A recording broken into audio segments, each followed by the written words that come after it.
What's up, Shelf Addicts? Welcome back to the Shelf Addiction Podcast. Today on Book Chat, we are covering Book 2 of the Red Rising Saga, Golden Sun, written by Pierce Brown. Stay tuned.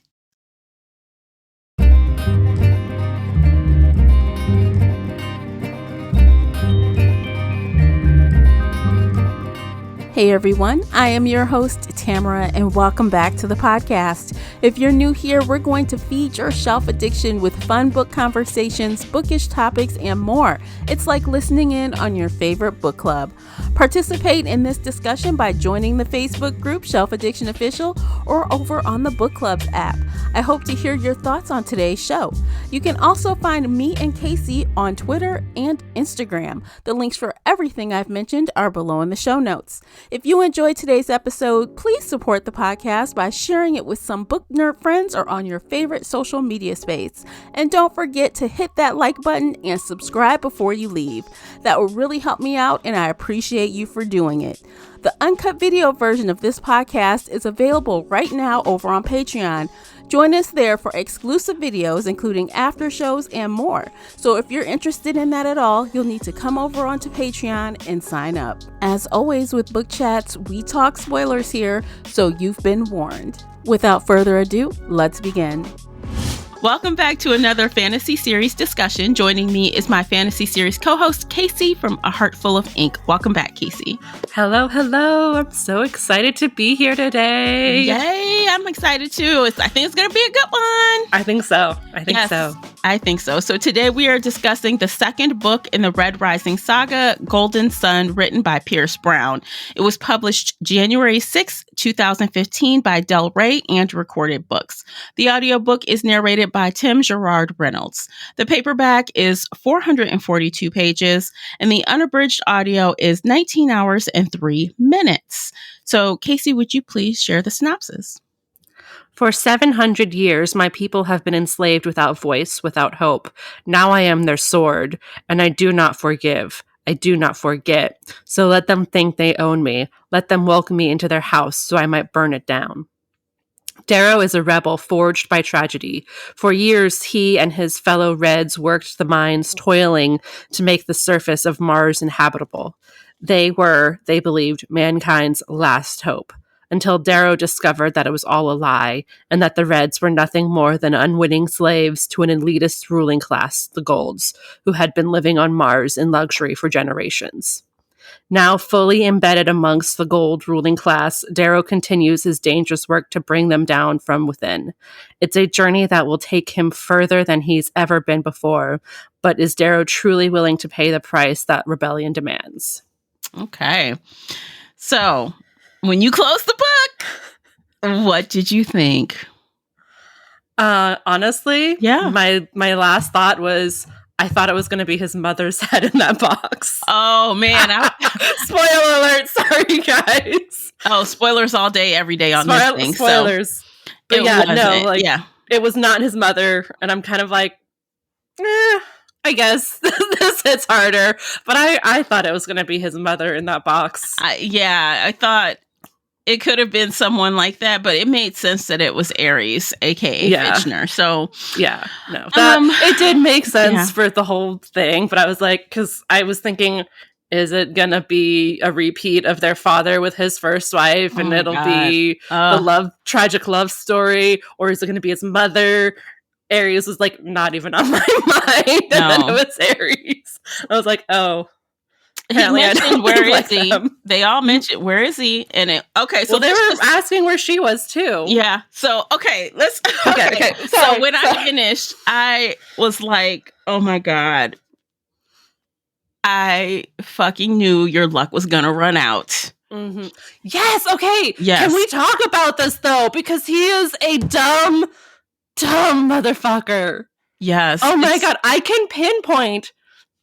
I'm sorry. No, I understand. For someone so smart, he misses obvious things like this whole event. He could feel something was wrong, but he pushed it aside. It started way before that. Mm-hmm. So it started when he and his friends were like trying to reaffirm their allyship, air quotes, with the jackal. And he walks into the room, and the jackal is sitting there looking at his little computer screen. And who's on the screen? Fuck, what's her name? Harmony. Harmony. Yes, thank you. I can never remember anybody's name. Harmony. Like, the one person who knows the entire truth about everything and can reveal everything. And Darrow, this dumb fuck, just goes like, oh, whatever. And we know that he and Harmony did not agree. They parted ways badly. It did not go well. Even if they were allies, somebody who's being tortured, they're probably going to give you up. Mm-hmm. But he doesn't think about that. He doesn't think about saving who her. That he rescued. He rescued the people that were anti-Harmony. Mm-hmm. Mm-hmm. Mm-hmm. Ding, ding, ding. You dumb bitch. Yes. Like, I had to put the book down at that moment and just like scream into a pillow because I was like, you are so dumb. And even that. Why? So take that. That's one huge red flag that he ignored. Mm-hmm. And then you have Mustang constantly telling him, look, you cannot trust my brother. You cannot trust him. I know everybody what he says said to you. That. Yes, she said it several times, and someone else said it too. Slavo said you can never trust Roke. You cannot trust him. Mm-hmm. You can't trust the Jackal. You can't trust Roke because Roke is going to pick the golds over the reds every damn time. And okay, so this is what's so funny to me. So when Darrow revealed himself to Mustang, he thought that she might be too gold to understand, right? He thought that about her. He didn't think that about Rogue, and he should have. He should have. Because even though Rogue is like a quote unquote nice guy, when it comes down to the colors, he's had a good life as a gold. He will never understand because the minute he found out he wasn't gold, he turned on you in a dime. He went, change it. Yep. We were friends. I can't be friends with a red. Yeah, yes. No, like, and it didn't help that Darrow was really asinine to him almost this entire book. But also, I think back and I'm like, well, maybe he was listening to something instinctual because he just did not share with Rogue, right? He kept him at arm's length and he knew it was like really for no reason. Like, why am I doing that? He apologizes for doing that. But maybe it was something in him saying, I can't really trust him. Yeah. Somebody you cannot trust, which it turned out to be true. Yeah. Oh, the twisted turns, the backstabbing, all of it. I loved all of the backstabbing. Like, you just never know who's your real friend. But you know who did come through, and I liked her character, and she was very shaky in Red Rising. We didn't know what to think of her at first, and half the characters didn't know what to think of her in this book, and that is Victra. People were like, her family is crazy, her sister Antonia, blah blah blah, she is like them, and she is like, I am not. Yeah. And remember when Roke stood up for her and he's like, look at all the shitty things my family's done, but you trust me. And we're like, but why? Why do we trust you? Why do we trust you? Why do we trust any of these people? You shouldn't. Yeah. But Victra, I felt bad for her. I'm like, her own sister shot her in the back. Literally. And killed her mother. Literally. Like, God damn, Antonia, you crazy. You wild. We knew that from book one. Yeah. But yeah, no, they're... She over there teeing and drinking and having a good time with her family, and then she turns around and gets dead. She's dead. And then she spends her last breath to crawl over to Darrow and say, I didn't know. She loved him. She was in love with Darrow. Every time she could touch his butt or kiss him on the mouth, she took the chance. Even though he was kind of uncomfortable with it, he did it. She did it anyway. Constantly saying, when you have wished we could have got together, she was all into him. 1000%. He could have told her and she would have been down. She would have been down. I don't think she would have turned. No, I think she would have gone in to meet his mother the way Mustang did not. Yes. Victor was down. But, okay, so let's talk about like all the people, because a lot of people know who he is now, but throughout the book, several people found out. He had to disclose himself. Like, for example, several knew because his father told him, And who is Severo's father? His father is the head guy of everything. He's Aries. He started all of this because of what happened to him and his wife, which we will tell you in a minute if you don't already know. But so when Severo kind of confronts him and he's like, look, are you really not going to take the leap? I'm doing this shit for you. I've been here. We are friends. You're not going to take a step. And look, I will walk out of here and I will leave. He threatened you have him. to He's trust me. Yeah, he's trust like, you goes both ways. You better say it or I'm walking. And he just was like, He wasn't sure if he could do it, but he did it. And then he found out all the things. Like, wow. Wow. So we know Severo is down. He is down because he is, spoiler, obviously, he's half red, half gold. He's half red. So basically to them, he's red. You're tainted. They didn't even like him anyway because he was scrawny. And now we find out why he's scrawny because he's half red. He wasn't as big as the other golds. So it's like, oh my God. So he found out. And then he took the chance and told the scarred obsidian. He told him without any prompting. He just wanted him to be on his side without and to trust. Right. He wanted him to choose to help him. So he just blabbed everything. That was the easiest time he ever had of telling anybody anything. He did not, or I don't remember if he put a little, what's the word where they cover their sound? He did it with Severo. Yeah. But he didn't do it here. And I was like, anybody on this ship can hear you right now. I think they were in the refrigerator. He was laying in the refrigerator locker I think or something. So, but I still would have extra protection because anybody can betray you in this world where everybody does. Yeah. That was the one where I was like, I like what you're doing, but be smarter. Yeah. But he told Ragnar without thinking. He just was he just I need sat him. down and did it. Yeah. Yeah. And he was like, what? He's confused. He was very confused. He didn't understand. Most people would be confused. How do you go from a scrawny little red to have a full body change so you're a completely different person? But he told Ragnar, and he didn't need to see the video of his carving. He believed him. Well, yeah.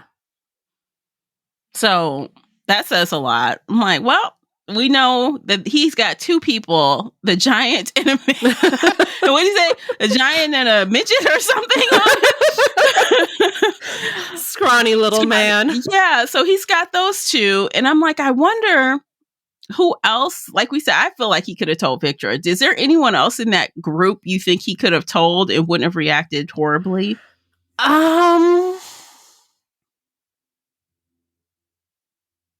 I hate to say this, but maybe Tactus. If Tactus hadn't been killed and had come back and been forgiven and been brought back into the inner circle and everything was okay, I think he could have been okay with it eventually. I think he would have loved it because he would have had one up on him because Tactus was very jealous of him. Oh, absolutely. And he had a lot of weak spots when it came to feeling like he wasn't good enough or being the best, which is why he got in the first place. He switched teams because of that. And then let me just say, side note. No, you can say anything. When Darrow forgave him and basically said, look, we all make mistakes, blah, blah, blah. And this fool cried like a fucking baby. I'm like, you? Yeah, no. I kind of agreed with his death, but also, if he had been brought back in, I think he would have just, attached himself to Darrow. He would have. He was, hanging on his fucking leg, basically. Yeah. I understand why what's-his-face killed him, though. You were in there about to murder a lot of children and caregivers. Yes. He was gonna do it. He was going to do it. He already fucked up a lot of other shit. No, I did agree with his death. I do think he should have died in that moment. Yeah. But if things had been different and if he had, not been murdered, I Yeah, think if he'd been brought into the fold, it would have worked in Darrow's favor. totally. Because, I mean, Tactus was always kind of like, at least the author made us think he was always a question mark, right? He was And- never really solid in there because of his smart mouth, his quips. He was always, Mm-hmm. which was on purpose. I think Quinn would have been on Darrow's side. And I think Mhm. that would have broken her and Rogue more than anything. Because she was always really nice to Savo. Like, everybody would be really mean to him and she would be really nice to him. And that's why he loved her. But, she was with the poet, the sweet, gentle soul who turned out to be awful at the biggest end. asshole. But you know what? I think if Quinn lived, he might not have done that because she influenced him. She did. Oh, yeah. And when she was gone, he was angry. He was very irate about it, right? Which he should have been. Yeah. But he didn't, he never was able to get back into the game after she died. Not really. Not in the way he was before. Mm-mm. Her death really did change him, and not for the best. Yeah. But if Quinn, let's just imagine if she was alive and Darrow told her, I think she would have been able to sway Rogue to act differently. I think so too, because she would have been pro-Red, and Rogue would have just followed her. Because I love her. That's why. It would have chafed a bit because he definitely loves gold more than anything else. But I think it would have worked. Yeah, he wouldn't have done it for Darrow. He would have done it for her. And without her, there's no point. Yeah, absolutely. And he already, like we said, he already had problems with Darrow already. Because what's her face wasn't killed. The arch governor lady wasn't killed until the end. And all he wanted was to kill that woman. Yep. But then he teamed up with her. He did. So maybe Quinn wouldn't have been able to change Rogue. I don't know. And see, that's the thing, though. I don't know if he necessarily teamed up with her or if he teamed up with the Jackal and that was a part of the deal. I think he teamed up with the Jackal and that was just part of the deal. Because the Jackal had to have told him that he was Red. It came from the Jackal. Oh, absolutely. Yes. Because he got Harmony, which Darrow fucking saw and heard. I'm sorry. Yeah. Men are so stupid.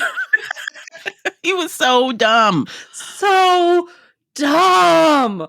Oh my God. I've been trying to hunt down Harmony's ass and figure out what the hell you told him, what is going on. But save her, ask her if she's turned on you. It's the fucking Jackal. Just assume the worst.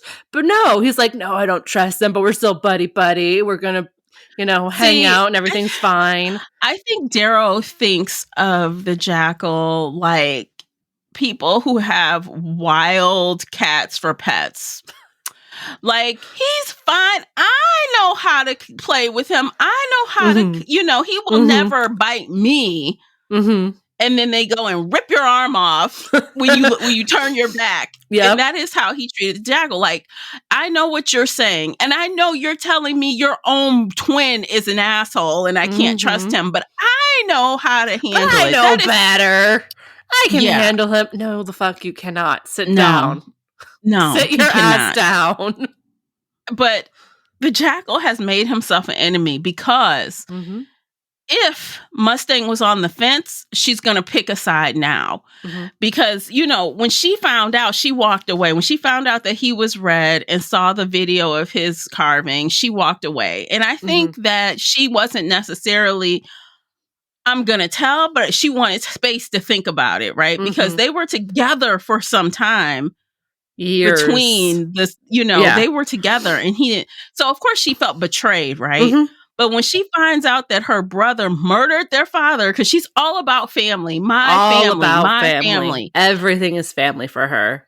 When she finds out what he did and that they took him, bets are off. She's gonna pick a side. No, she's picking Darrow's side. You can't kill our father and still claim to be my brother and think that things are gonna be okay, because they're not. No, she's not gonna let it go. No, she's not. No. So he made, I guess, a calculated risk, and I guess he doesn't care. He is, what do you call him? Is he like a sociopath? He does not care? Maybe. Is a sociopath the one who knows exactly what they're doing is wrong but does it anyway? And the psychopath doesn't know what they're doing is wrong? I don't know about to look. Because I want to use the right term for him. Yes. There's a little bit of narcissism, but I think it's more than that. Okay, so it says the short and dirty, quick and dirty of a sociopath, a person with a personality disorder manifesting itself in extreme antisocial attitudes and behavior and lack of conscience. Yeah. No regard for right or wrong, ignores the rights and the feelings of others. Yep. He doesn't see people as people. He sees them as chess things on a board. Yeah. He sees people and things as useful to him or not. He sees the world as very have and have not. Mine and mine not, I guess. Yeah. Yeah. And then we find out at the end that he, as a 10-year-old, he was having people taken out and murdered at 10 years old. His older brother. Yes. He had his older brother's girl roughed up. They didn't say how, but they just roughed her up. And then he paid $7 million to have his older brother murdered. He goes to his father. That's a psychopath. He's like, are you a fucking idiot? He's like, what do you think I was doing with that money? Oh my God. Like, what an idiot. And he had his own brother. And that tells me that no matter what he said about Mustang, how he appears to feel about her, if she were there, she'd be dead too. But she just wasn't there because she was mad at Darrow. But if she was there, she likely would either have been taken or killed. I think taken at first. But if she watched him kill their father, she might have tried to fight and then been killed. Because I don't think he wants to kill her yet. I think he has some weird plan in the back of his mind for her. Probably has something to do with Cassius' lame ass. I'm like, oh my God. Because here come Cassius off the ship like, where is Mustang? Like, ew, gross ass. No one wants you. Go somewhere. Oh, God. You have had your ass handed to you multiple times in this series. You have been peed on. You've had your arm chopped off. Yes. You have been humiliated multiple times. And still, he walks in all cocky like he can. He should go hide. Because, he should. Especially now, he knows he got his ass handed to him by a red. It was a red who did that to you. A slave. A slave did that to you. He could have killed you, but he didn't. He purposely didn't. He should have killed him. But he thought the humiliation would be worse. But no, you should have killed him. But then what he was saying, like, you killed my entire family, including all the children, I was like, oh, that's the Jackal's plan. Obviously, the Jackal is manipulating everyone. Everybody. And of course, Rogue gave him a drug. He couldn't fucking talk. He's like, what are you talking about? Why did he give him that kind of drug where it paralyzed him like that? Like, why? Because that's torturous. Makes you suffer even more when you can't talk. They're going to torture him. They're going to do stuff to him. It's going to be bad. Yeah, and they said they wanted him for research or some mess. Like, they don't try to... Well, they want to figure out how he was made into a gold. Yeah, because they said every time that failed, no one... It's not possible. Unless they say it's not possible for someone to withstand that. Like, how did it work, They don't think that could ever happen, but it did twice. But it did. Twice. Yes. Which, by the way, when we found out that Fitchner was Aries, I'm like, mother. Holy shit. And Daryl made some good points to him. He's like, this whole time we could have been working together instead of like you just leaving me in the dark and struggling like I have been struggling. But when he did confront him about Titus, he said, yeah, I knew about Titus, but I couldn't tell you. And that made sense as well. He couldn't tell him. It did make sense, but also I feel sad for Titus. So do you hate Titus a little less than you did in the last book? I mean, he did wrong. He did a lot of wrong shit. No, he did a lot of bad things, and I'm glad he's dead. Yeah. But like Darrow was saying, Titus didn't have any friends, and maybe if he had friends or knew there was an allyship, or was loved, maybe it could have been different. Yeah. And so it's just kind of that like, all maybe he had was rage. Could have been different. Yeah. Yeah. And he said that without EO, without Mustang, without his friends, that could have been him. Absolutely. It could have been. Yes. Yeah. So it's like, thinking of Titus, it's like there are a lot of circumstances to get him to this way versus the Jackal who's just fucking crazy. That's, so while he also was bad, doing bad things, and he needed to die for those reasons, I just think can't put him in the same bucket. No. Like there was something really wrong with Titus, and like he did a lot of really awful things and deserved to die for them. Absolutely. I will never say otherwise. But it's also just kind of like, wow, the circumstances of your life, the circumstances of your social standing and your friends and the people you love, they do change you and they do shape you, and it does change your destiny to be, wildly. But just looking at Darrow and Titus, it does change everything. Yeah, absolutely it does. Wow. It was, I'm telling you, there were so many, I had the feels like a lot of times in this book. There was a lot going on. There was, but I think one of the main things that I liked was like, and I think I told you this with the last book. I said, this book comes into its own in book 2. It feels completely different. You know how we were making comparisons in book 1? I didn't have comparisons in this book. Did you have more comparisons? No, it does feel different. I mean, I did kind of get some like Star Wars vibes, but this is in outer space and it's war, Star Wars. So that, but otherwise, no, it did feel like its own thing. It didn't feel the way, and I almost feel like you could read this book on its own and not necessarily need to read the first book. Like, there are so many times where they would just bring characters up and I'm like, who the fuck is this? Was this somebody in book 1? No, this is somebody totally new. I can't tell you how many times I referenced that page in the beginning of the book where it lists all the characters. Yeah. And I was like, all right, who's this person? Who's this person? What's going on? And then there'd be plot twists like, oh yeah, we spent the last 2 years training with this guy and now he's like a solid ally and friend. And I'm like, who the fuck is he? We didn't meet him before. That's because we skipped. So we learned that. So, when he won before, he was barely 18. Passed. Yeah, he's barely 18. A year had passed. And then this time he and Mustang had got close during that time. And then it was a choice to be made. He could either go back in and play these war games. And that's what he chose to do. And Mustang chose to go to Venus and do legal stuff, like try to be in the government. Right. So they chose different paths and they essentially like broke up. Right.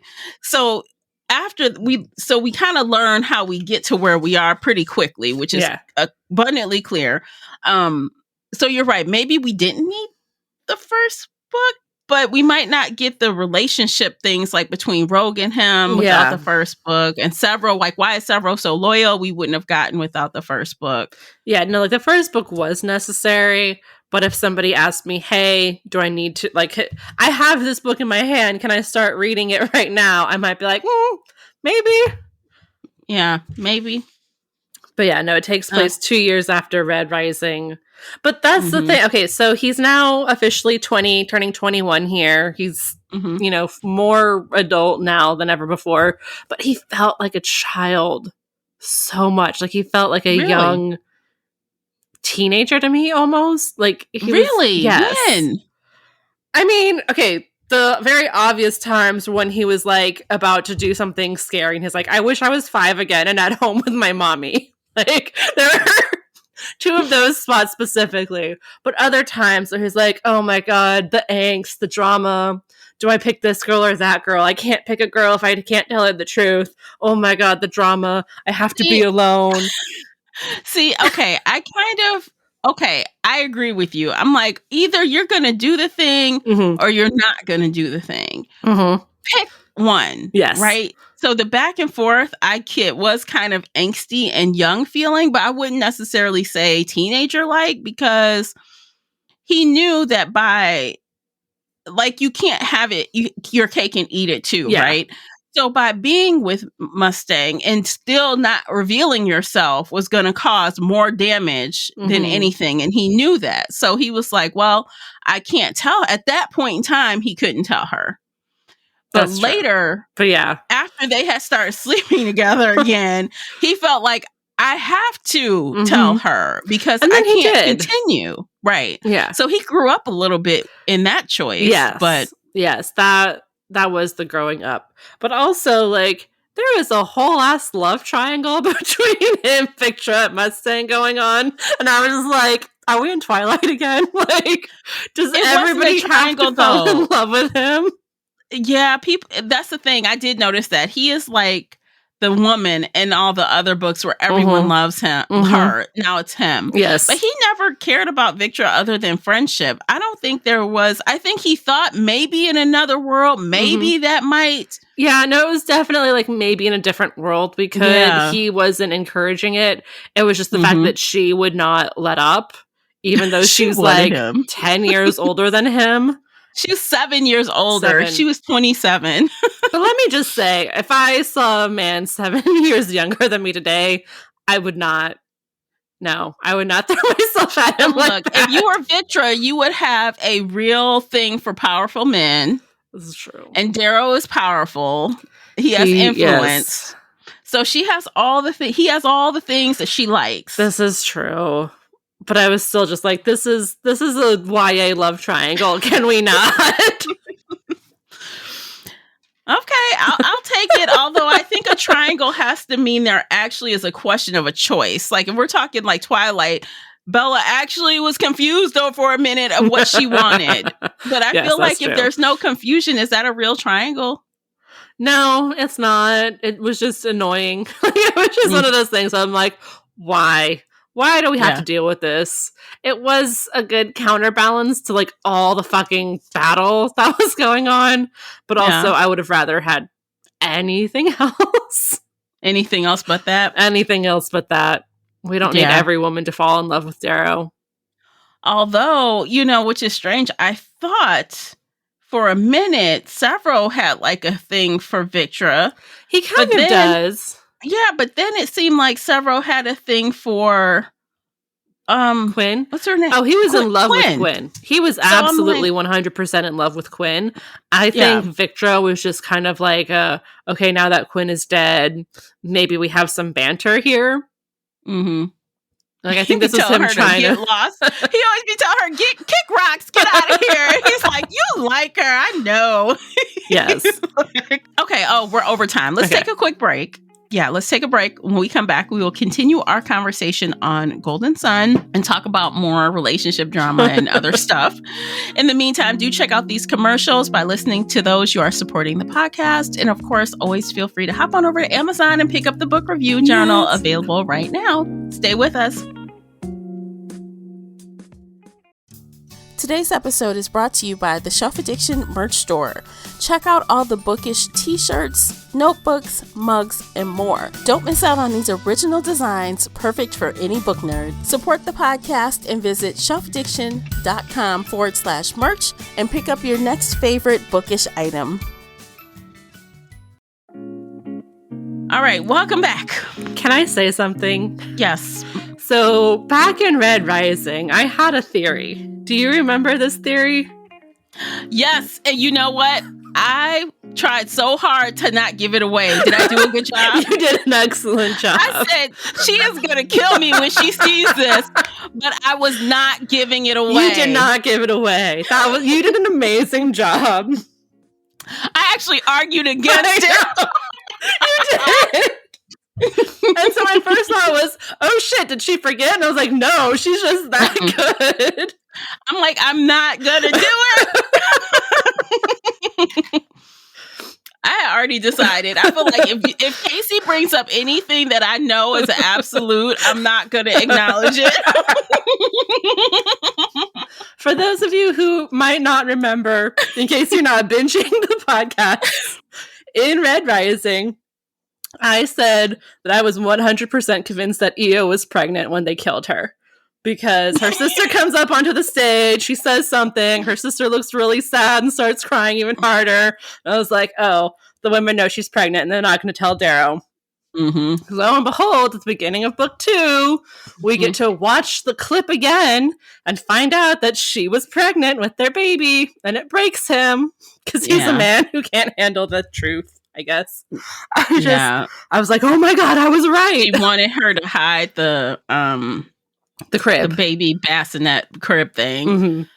Like, hide it from him. He can't know that I'm pregnant. Yeah. Yep. I was right. Like, I'm surprised I didn't get a text message on that one, but I let it go. Because I was reading at midnight. I wasn't going to bother you. Yeah, I'd be asleep. But yeah, Darrow, he is a little bit of a young person at heart when it comes to like his family and his wife. Although I feel like, again, he grew up toward the end of the book when he went back home and he talks about, he had her on this pedestal and he started remembering some things that weren't too great about her. You know what I mean? And then when he meets his mother again, I was like, she knows her son. Oh, thank God. I felt so happy that she knew that was her kid. But she even says, I didn't really like her. Not for you. Like she didn't hate the woman, but she just didn't really like how she dealt with things. And she thought he would have been left holding the bag, doing her work. Which he was. Which is what happened. That's exactly what happened. So he walked away from that, ready to put the ghost to bed, right? Which is very important because how much longer can we hear him talk about Io? Wax poetic about Io. Oh my God. Like she's like the best thing ever since sliced bread. And yes, she did push him to get to a different place, but it was like she was good for him for that time, and now Mustang is good for him for something else. Yes. At a different point. Yeah, absolutely. I think Io was everything he needed when he was a Red. I think she pushed him to be better, which he did, and then, Ares came along and took him to be even better than anybody could have imagined. But, Mustang was going to push him harder. I love Mustang. I love Mustang. Her. See, last time I was like, I love her. You're like, man. I wasn't sold yet, but this book sold me on Mustang. She is constantly covering for Darrow. She is like, I'm helping you. I'm here. You don't need my brother. I am very smart. Yes. And know all the things. Yes. Let me help you. And like that scene. You dumb motherfucker. You dumb fuck. Like, oh my God. Like that scene though, when she came, like, okay, so we all know that what's his face, Obsidian, is always like linking around in the back in the corner trying to make sure no one hurts him, and she's outside in the hallway like trying to get in, and he's like, "Should I let her in? Should I act like I'm asleep?" And she's like, "Daryl, open his damn door," basically. So Yes. that scene was amazing. She basically attacks him, and she's like, "You're gonna tell me the truth. We're going to get to the bottom of this because I know you don't have time to think, and you're going to answer with the truth." Yep. And then he doesn't really, he gives her some truth, but again, he hides. But not all. He hides the big most truth. important. Yeah. But I think and in she that knows, moment, and she left. Do you think that if he had disclosed the real truth to her at that moment, she would have had a better reaction or the same reaction? Maybe a worse reaction. I don't think she would have believed it. I think she had to physically be down in the caves and see the video clip and like understand he's not lying. Because if, this big gold guy in space on a gold ship tells you, "Oh yeah, I'm a red," you would just be like, "Why the fuck do you keep lying to me?" He still had the video. He could have shown her the video. He did have the video, but there's just that extra proof of like being down there and going to the right door. Like, Yeah, she's like, "How do you know where you're going?" It's like, I think like she needed that extra proof. So if he had told her the truth, in space, she would have been like, "You're just lying to me. Why do you keep lying to me? Stop making stuff up." Yeah. But he kind of, they end up starting to get back together after that. I'm like, well, we knew that was coming because no man will deny sex. No man. Especially not right after you almost die. That was life reaffirming. And he even said like it felt like 5 seconds ago that he was in the mud dying, not a week ago. So he's like, "No, I'm alive. I need to have sex right now." Yeah, so that happened. Yeah, so but it was all off page, which of course, leave it to a man not to give us the goods. Pierce Brown, you didn't give us the goods. I'm actually happy about that because every time I've ever read a sex scene written by a man, it has been horrific and terrible, and like I hate it. So I was like, so maybe thank God he didn't get it. Yeah, thank God he did not write this. Okay, I get it. Yeah, maybe it's better he didn't. I agree. I mean, yeah, no. He writes women really well, and he does a lot of things really well that I haven't seen from other male writers. But I was very glad that there was no sex scene on the page. Yeah, he does. Like, to me, I know some people nitpick everything to death, but in general, I think he wrote Mustang very well. I think he wrote Victor very well. I even liked his mother, how he wrote his mother. I liked some of the other women around, even though there were as you would expect in this type of setting, way more men than women. That is not unusual. That's how it is in every corporate office in America. Yes. So every political thing ever. No, that made sense. And they did talk about it. There were times that they'd be sitting at the table and Dara would say, "Oh yeah, no, there's only one woman here." And I'm like, thank you for highlighting that. Thank you for not just like blowing past it. So no, there were some good things he did. Yeah, even the part where after they had taken Lysander, the kid, and Augustus is like trying to send Victor off with the kid, and then of course this is when Tactus gets the kid. He's like, "Oh, I'll do it," but at that point, Daryl was like, "Why she got to do it? Like, he picks the only other woman in here to go, take the boy." But of course, Tactus is like, "Oh, I'll do it." We know he had ulterior motives, but yeah, typical. Let the women watch the child. But you could trust this woman and you cannot trust that man. So no, which he didn't know. And it's funny. They're asking like, they were like, what? They knew something was wrong, and they're like sitting there, and all of a sudden Daryl's like, "Fucking Tactus!" Oh no! Like, he ran off. Like, he did that. He's like, oh, he knew. He already knew. He's got him. He's gone. Yeah. Poor kid. We never heard from Lysander again, so we'll find out what happened to his poor soul. I hope he wasn't killed by his grandmother, but knowing her, she might just be like, can't have you used against me in the future. No. Goodbye, kiddo. No. So that was wild. Also, even the part where I was going to say also the jackal's on the playing field and he kills kids all the time. So even if grandma doesn't kill Lysander, he might. Yeah. And who knows how that kid is going to grow up, if he grows up, because, you know, the one guy, I can't remember his name right now, his mentor that he tricked into joining, you know, and then threatened him and tricked him. I can't remember his name, but, you know, he motivated him like, hey, if you can have your grandson, you can teach him different. You can teach him something different. And then that just... He's dead now. He's not going to happen. I mean, so many people were killed. So many people. Oh my God. Outrageous. So at the end, who was all left? So Severo was alive because he wasn't there. No, I mean from Daryl's side. So obviously Mustang, Severo. It was someone else. Oh my gosh, I can't remember the guy's name. The Obsidian's name. What's his name? We just said it like 5 minutes. Yeah, we did. Ragnar. Yes. And of course, the Pax people, Pax's people weren't there, which is good. Yeah. And I have a feeling once they find out who he is, they'll be okay with it. I think so. They seemed really cool.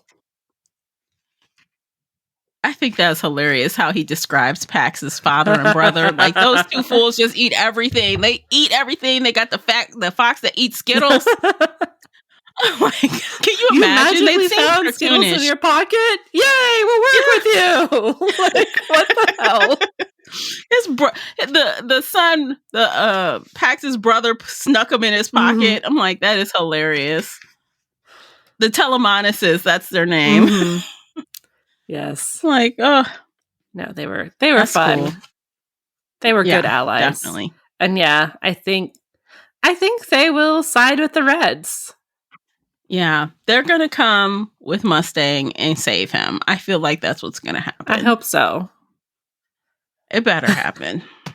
Because we know he's going to, something bad's going to happen to Daryl. I mean, these fools not going to take him and not do anything to him. No, he's going to get tortured for a bit. Knock him down a couple pegs. Because he has tortured all of them repeatedly throughout all of these years. So, especially if they put Cassius on him, which I have a question. So I don't know if this ever gets explained or resolved. When Julian was sent to the initial Academy, House of Mars, back in the first book, everybody knew he was really soft. His whole family knew he was really soft. But they also knew that the very first night, you have to go in and murder somebody or be murdered. Did they not expect him to be murdered? Like, did they honestly think that their soft little sweet boy who can't go fishing was going to be able to murder somebody in cold blood in that room? I think they expected for him being who he was to get someone that was worse off than him so he could win. Okay. I think they expected him because, you know, they put the softer people with the harder people, knowing what the result would be. So I think that family was expecting that the school would be smart enough to give him someone weaker than him that he can beat. You know, it would have been worse if they stuck him in the room with Cassius. Oh man! But we know Cassius will come out. He would have killed his brother. He would have. But yeah, no.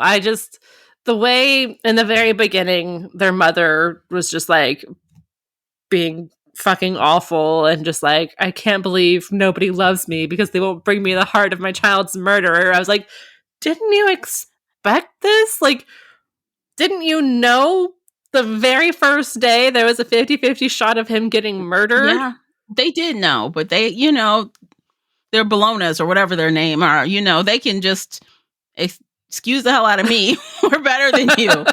I mean, hell, they were picked. Their family was picked by the head lady to be like the successor of Mars. They had plotted That's true. to oust, Mustang's family. That whole thing because she had taken favor with Cassius's family. So yeah, totally. She totally expected something else because she's entitled. Okay. Because I was just like, but you know how this house works. You know these games. What's she going on a hunger strike? Like, bitch, who cares? No, that doesn't work. Hunger strikes only hurt you. Exactly. Like, you go ahead. No one cares. No one cares about you. But when Daryl almost killed his ass, I'm like, he playing around. I knew he was playing around. He was. When he was trying to get Cassius. Yeah, he wanted them to stop him. Yeah, when he called out, this is my right. He put on a show for shits and giggles. I'm like, he wanted that, wanted them to stop him, and they did. And he's like, ha, you did it. You fell into my trap. That woman begged. She basically begged the sovereign lady to stop this. She's staring her in the face, like, do not let them kill my last son. But then they killed all the cousins. So I know. That was so wild. So many fights. Some like the war, like a little war turned into like a civil war. Like this is something short and sweet turned into something big and massive, long lasting. Yeah. World ending, which is what they wanted. So do you have any predictions for Morningstar? That's it. If Mustang ends up pregnant, I'm going to scream. But that's not like a prediction. That's just me being like, I can't deal with that. Okay. No, I think a lot more people are going to die. What are you holding up? Book 3 is 518 pages. Jesus so it's Christ, even longer. Long. Even longer. 442.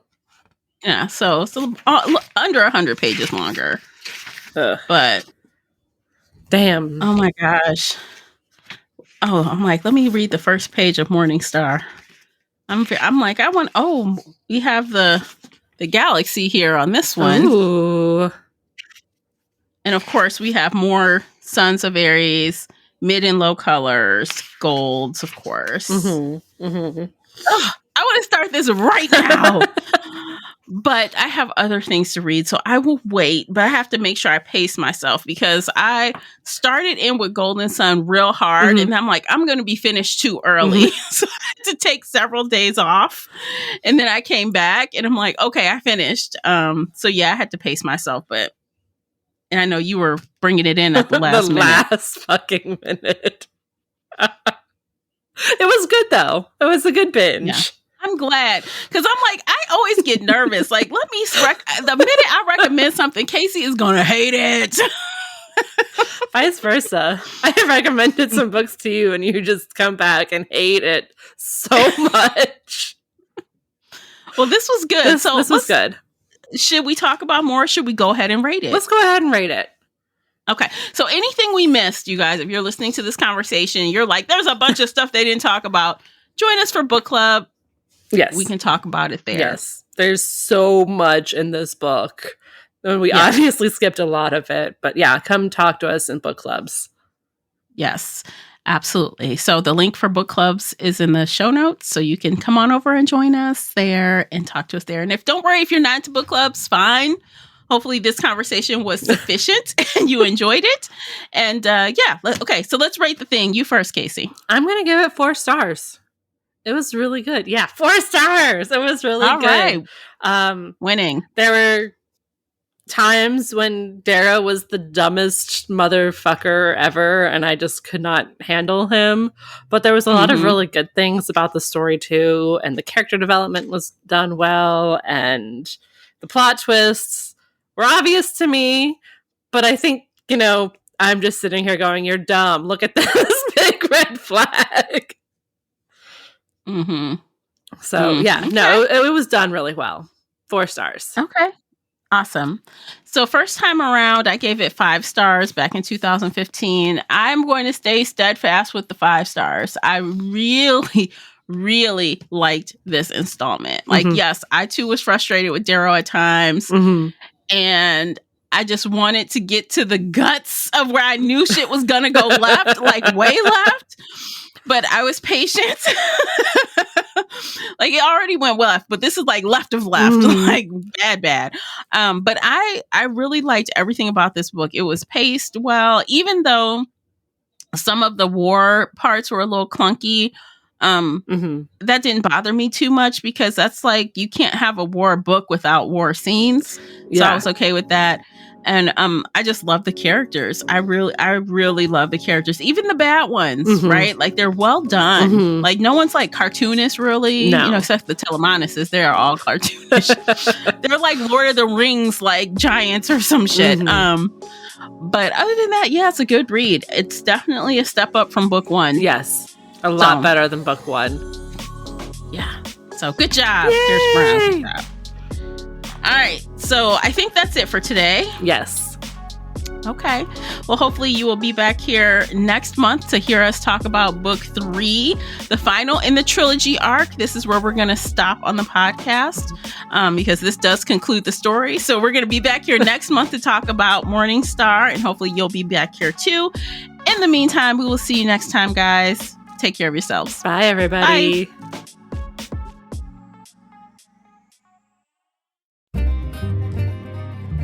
If you enjoyed today's episode and would like to show your support, there are a few things you can do. Head on over to Apple Podcasts and leave a positive 5-star review, or like this episode on your favorite podcast player. It seems so simple, but it really helps me out. You can share this podcast with other book nerd friends or on your favorite social media space. You can also join the Shelf Addiction Patreon family. For as little as $2 a month, you will help us produce even more awesome content for your ears. You can also consider joining the Shelf Addiction official Facebook group, where we talk all things bookish and more in a safe space.